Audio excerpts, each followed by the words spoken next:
Graça e paz a todos. Abra sua Bíblia no livro de João. Nós vamos ter uma rápida palavrinha, porque hoje nós ainda temos a ceia. Vai ser a primeira ceia dos irmãos que batizaram. E abra sua Bíblia em João capítulo 14. Todos esses momentos de batismo eu me lembro quando eu me batizei. Foi há quase 10 anos atrás. Foi no ano de 2013. Eu me lembro muito bem, foi no dia 10 de agosto. E foi à tarde, uma tarde de sábado, às 3 horas da tarde. Foi quando eu me batizei. Eu não me batizei assim dentro do prédio da igreja. O pastor que me batizou, ele me levou numa lagoinha aqui na cidade, que eu estava ansioso para batizar. Eu cheguei na igreja com 17 anos e com muita fome de Deus. A minha conversão não foi ninguém tentando empurrar a Bíblia na minha cabeça. Eu não nasci numa família evangélica, não nasci numa família cristã. Fui ensinado a seguir os ritos religiosos que todo mundo aprende na cultura, mas nunca tive um contato real com Deus, com a história de Jesus, né? E eu cheguei ao conhecimento do Evangelho, do Senhor Jesus, lendo a minha Bíblia no meu quarto. E quando Deus abriu a minha mente, o meu coração, para que eu pudesse compreender o que estava escrito, então eu disse para mim mesmo: eu preciso procurar uma igreja. O Breno ficou louco, o Breno ficou maluco. E os meus amigos todos, ele ficou louco, quer ir para a igreja, jovem, 17 anos. Eu falei, é isso mesmo. Pois eu fui, uma colega de aula me levou na igreja dela, lá eu fiquei por 5 anos. Já cheguei lá, em 2 semanas eles me batizaram, que já cheguei ensinando Bíblia. Lógico, eu tinha um conhecimento muito pouco, mas o pastor chegou em mim e falou: uai, você já é crente? Sou.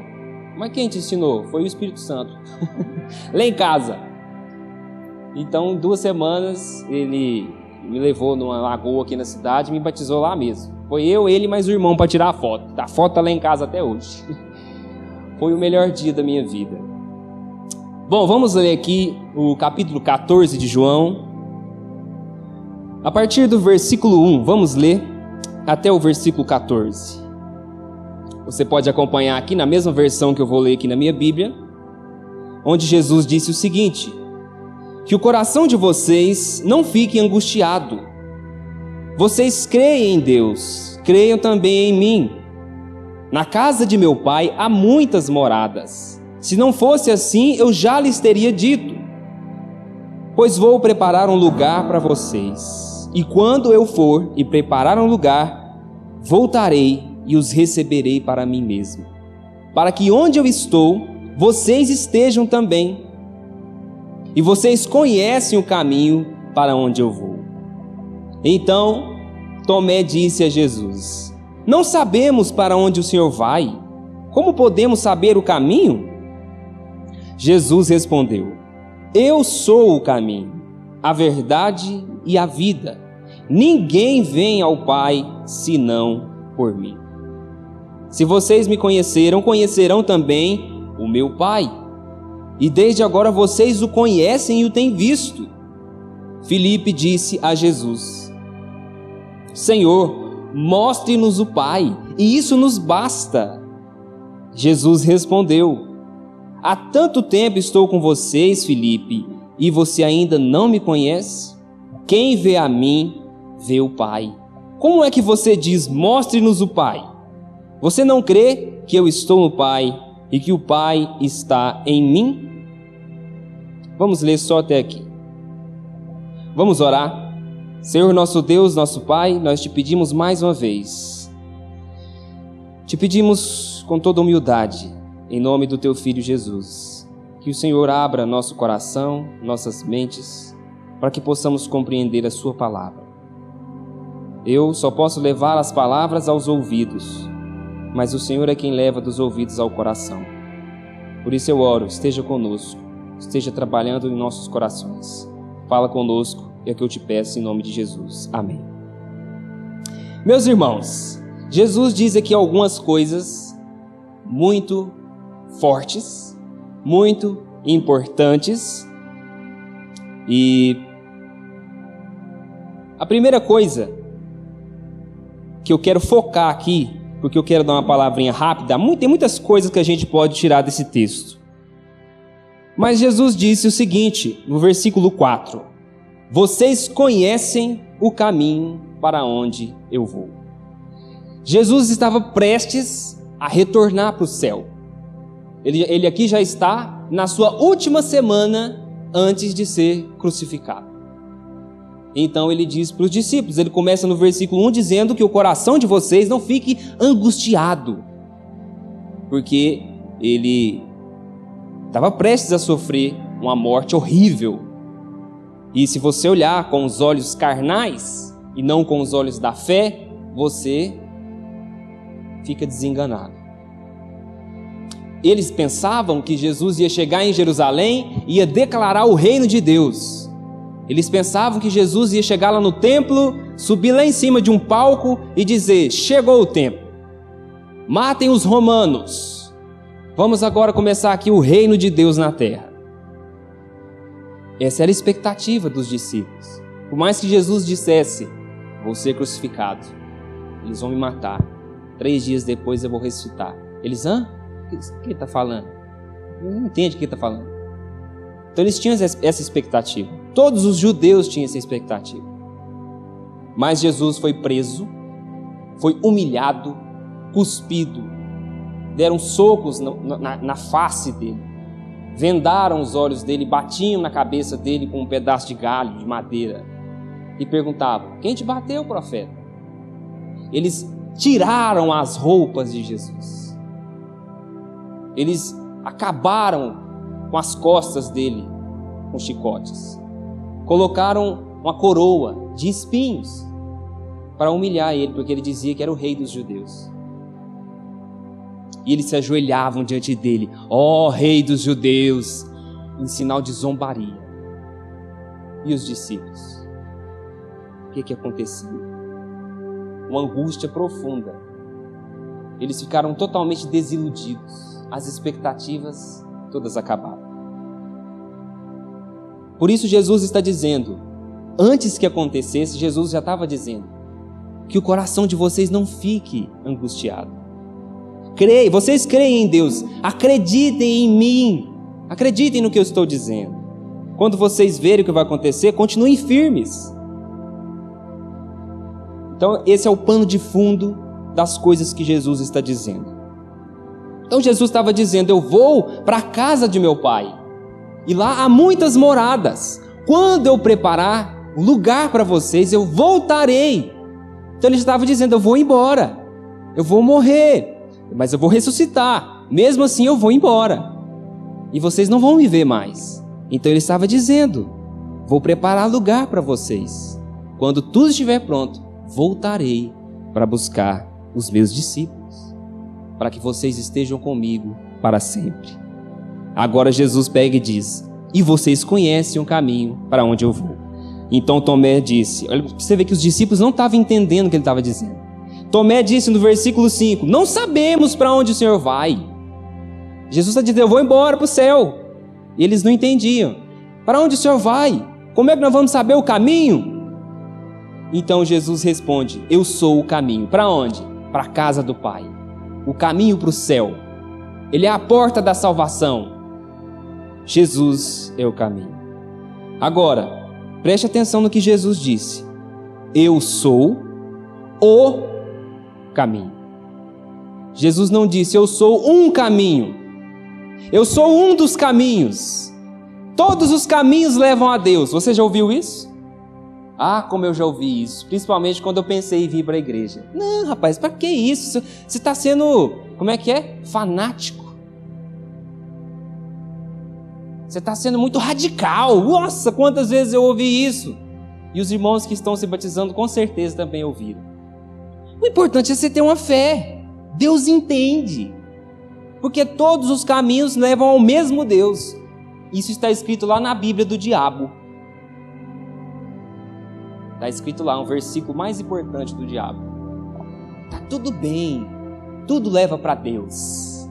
E Jesus aqui disse, eu sou o caminho, eu sou a verdade. Não existem outras verdades. Eu sou a verdade, eu sou a vida. E ele disse, terminando o versículo, ele diz, ninguém vem ao Pai senão por mim. Jesus aqui excluiu todo mundo. Por isso que a fé cristã é exclusivista. Não, eu creio no horóscopo e eu acredito no evangelho. É possível isso? Então por que você quer saber o futuro no horóscopo? Não, vou ligar aqui na FM para ouvir o que eu vou falar. Capricórnio, hoje você vai se dar bem. Você já viu que nunca se dá mal? Nunca fala se o seu dia vai ser horrível. Oh, você vai morrer hoje, cuidado. É só assim, hoje a sua cor da sorte é azul. Olha, você vai dar sorte no amor, então preste atenção. Falácia. Jesus disse, eu sou a verdade. Não existem outras verdades. É impossível. Não existem duas verdades. Ou é verdade, ou é mentira. Então Jesus disse, eu sou o caminho, eu sou a verdade, eu sou a vida, e ninguém vem ao Pai, senão por mim. Por que Jesus disse isso? Por que só Ele é o caminho? Nossa, que cara egoísta. Por que ele está dizendo que é só Ele? Ele está excluindo todas as religiões? É isso mesmo. Jesus excluiu todos os outros meios, todos os outros caminhos, todas as outras verdades, entre aspas. Ele disse, eu sou. Por que só Jesus? Meu irmão, sempre que você se deparar com alguma coisa que as pessoas te ensinam, que você ouve por aí, sempre que você ler a sua Bíblia, pergunte por quê? Por que é assim? Eu estou trabalhando com um rapaz que ele é de outra religião. E a gente conversando essas coisas, com todo respeito, conversando, amizade, e ele me disse algumas coisas que eles fazem lá, e eu perguntei, por que vocês fazem isso? Aí ele pensou, ficou olhando para mim, não sei. Então a sua fé é cega, você não sabe, te falaram para você fazer, você é um robozinho, igual o pastor falou hoje cedo, robozinho. Você aperta o controle, ele te obedece. A nossa fé não é uma fé cega. Sempre se pergunte, porque sempre há um porquê. Você tem que ter o ceticismo da fé. Misericórdia, está amarrado. Não é ceticismo da fé.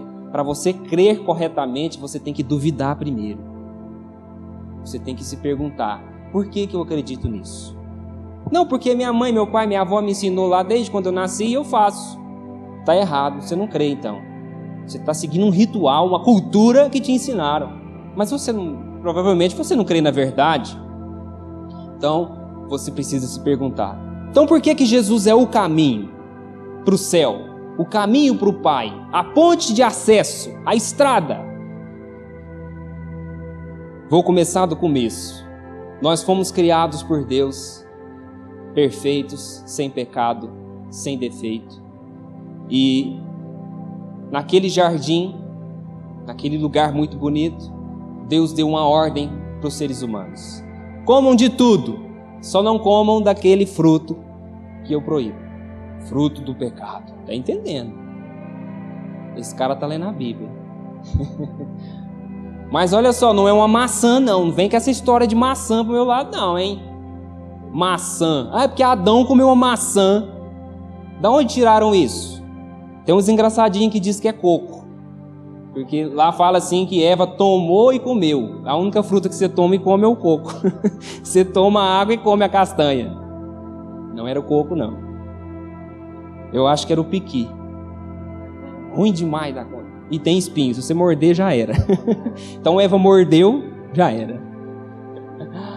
Então, a Bíblia não diz que fruto. Era um fruto proibido. E a serpente, outra observação. Não era uma cobrinha que foi lá, igual aquela cobrinha lá do desenho. Olha, Eva, e a linguinha saindo para fora. Come a fruta, Eva. Apocalipse diz que o diabo é a antiga serpente, o Satanás. Se ele apareceu em forma de serpente, não sei. Mas a Bíblia diz assim, mas a Bíblia diz assim, e eles foram lá, caíram em tentação. Eles desobedeceram a ordem de Deus. Pensa, Deus e o homem tinham uma aliança, eles andavam juntos, e a condição era que o homem não comesse daquele fruto, era só isso. Mas veio o arqui-inimigo de Deus e disse para eles assim: o que Deus falou para vocês? Para vocês não comer de nenhuma. Olha o que o diabo falou: nenhuma das frutas. E Eva disse: não, pode comer de todas, menos de uma.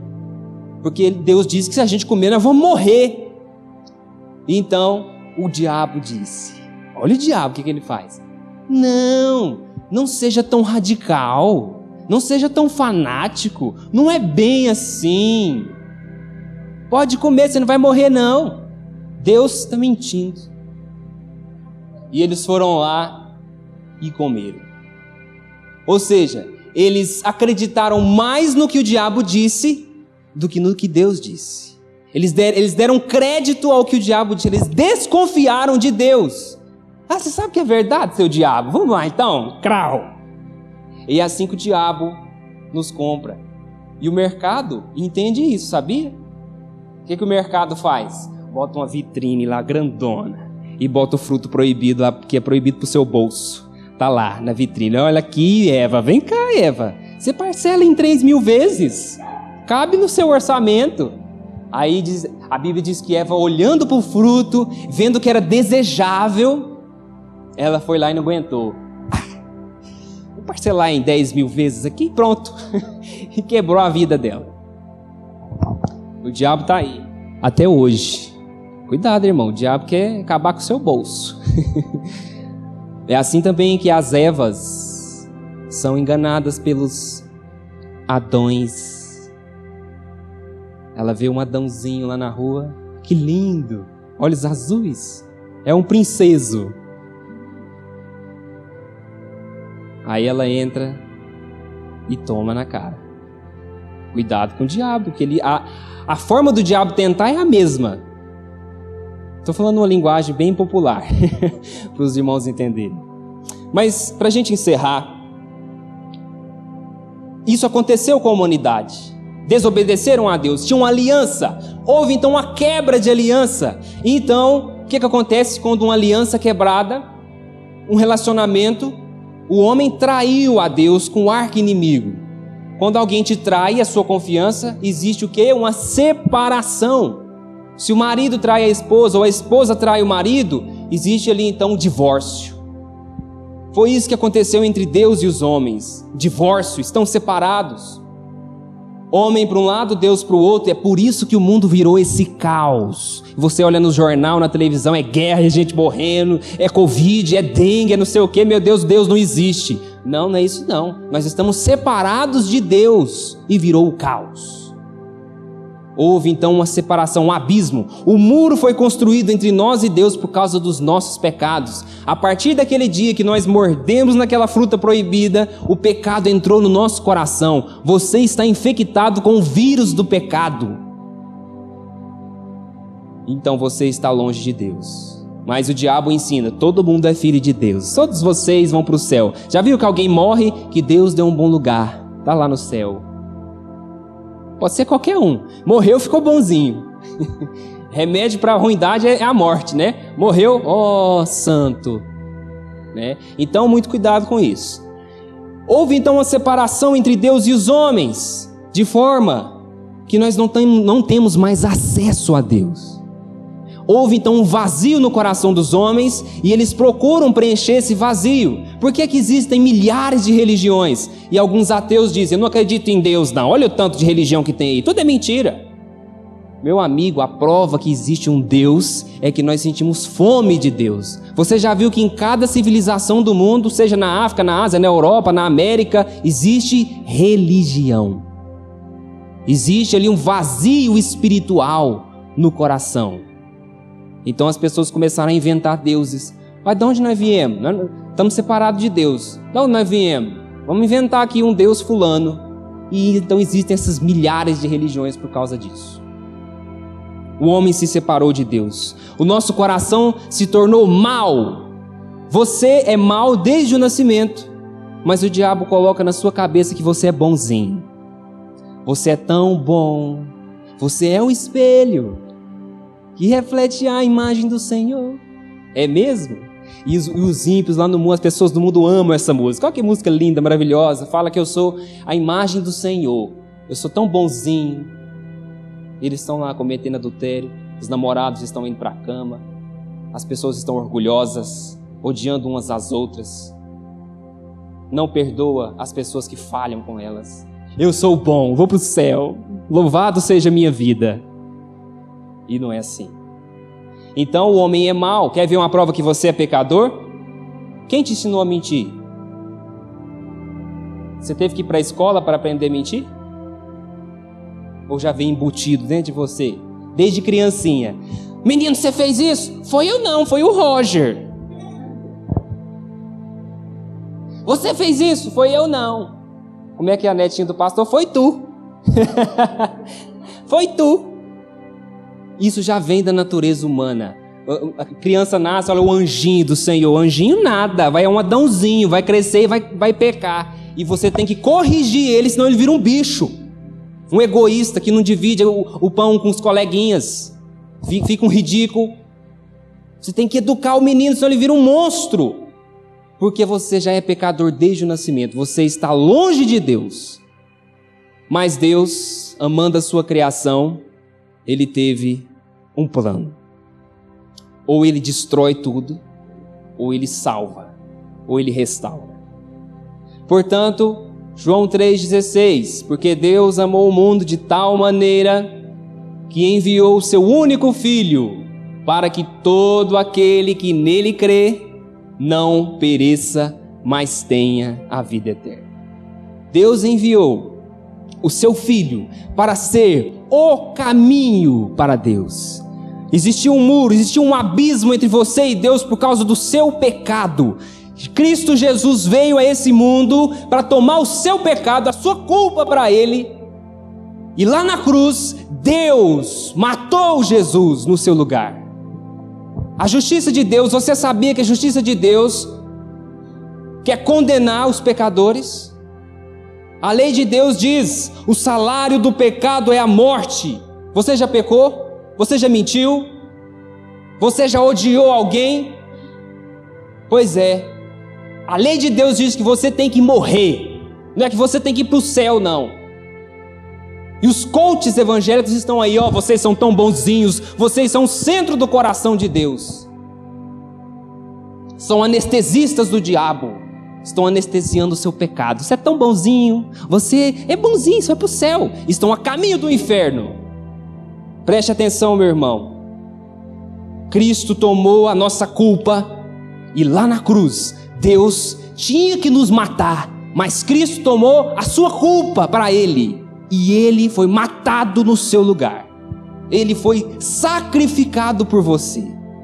É por isso que, então agora responde a nossa pergunta. É por isso que Cristo Jesus é o único caminho para o Pai. Porque Ele tomou os seus pecados e Ele morreu no seu lugar. De forma que agora você tem acesso a Deus. É por isso que você tem que se batizar. As pessoas lá fora pensam que batismo é um voto de castidade com Deus. Vou virar uma freira. Agora eu não posso mais jogar futebol, não posso mais escutar uma música boa, não posso mais fazer nada, porque eu me batizei. Agora eu vou virar um monge. Mas se eu não batizar, eu posso fazer tudo o que for, né? Só é pecado se eu batizar. Se eu não batizar, não é pecado, não. Não, meu amigo. O batismo, então, é o quê? O batismo é quando você diz que acredita nesse Jesus que morreu por você. Você diz isso publicamente. Eu pertenço a Jesus. Eu acredito que Jesus é o único caminho para o Pai. Eu acredito e eu declaro isso publicamente, que agora a minha vida é do meu Salvador. Então, se você não quer se batizar, é porque você está dizendo assim: eu não sei se eu quero ir para a casa do Pai. Eu não tenho certeza se eu quero ir para o céu. Ah, será que eu não quero ir para o inferno mesmo? Não. Eu não entendo essas pessoas que dizem: não sei se eu estou preparado para batizar. Então se prepare, meu irmão. Qual é a preparação? É você acreditar nessa mensagem que eu estou te dizendo. Jesus veio a essa terra e ele disse: arrependam-se dos seus pecados e creiam em mim, porque o reino de Deus está próximo. Você crê em Jesus? Então, prova que você crê. Jesus morreu no seu lugar. Jesus foi sacrificado no seu lugar. E não tinha outra forma de Deus te perdoar dos seus pecados. Deus não podia baixar um decreto lá do STF e dizer assim: todo mundo está perdoado. Se Deus fizesse isso, ele estaria pecando contra ele mesmo. Porque a lei de Deus diz: pecou, vai morrer.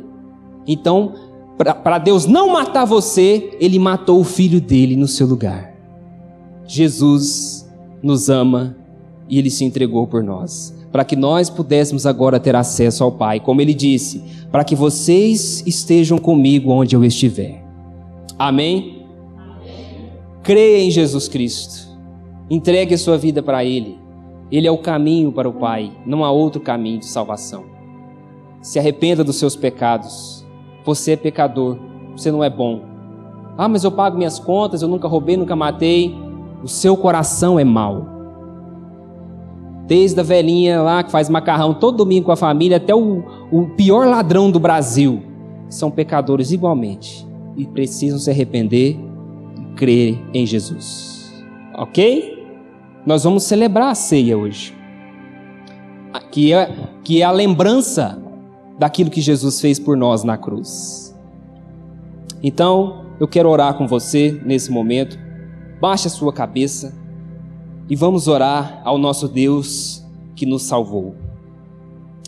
Senhor nosso Deus, nós oramos agradecidos ao Senhor pela sua palavra. Obrigado, Senhor Jesus, pelo santo evangelho que está em sua palavra. A maravilhosa notícia, a notícia de que o Senhor veio nos resgatar. Nós estávamos presos dentro de um navio como o Titanic, que está prestes a afundar, mas o Senhor mandou o bote salva-vidas, Jesus Cristo. Todo aquele que crê e for batizado será salvo. Todo aquele que crê e for batizado, ó Deus, escapa da condenação eterna, porque Cristo levou sobre si os nossos crimes contra Deus. Cristo tomou a nossa culpa e morreu. Ele foi sacrificado em nosso lugar. Por isso nós entregamos nossas vidas em gratidão ao Senhor. Nós não viemos para a igreja, cantamos louvores e andamos em santidade, não porque isso é uma obrigação, não porque isso é uma lei, uma regra. Nós fazemos isso em forma de agradecimento, porque se não fosse o Senhor Jesus, não teríamos acesso ao Pai. Não iríamos para o céu, seríamos condenados para sempre. Por isso te louvamos. E a minha oração é para que o Senhor coloque isso no coração de cada pessoa que está aqui nessa noite. Que todos possam crer no Senhor Jesus e serem batizados para que sejam salvos, perdoados dos seus pecados. Ó Deus, muito obrigado pelos irmãos que se batizaram, que creram, que entenderam essa mensagem. Eu te louvo e te agradeço. Em nome de Jesus. Amém.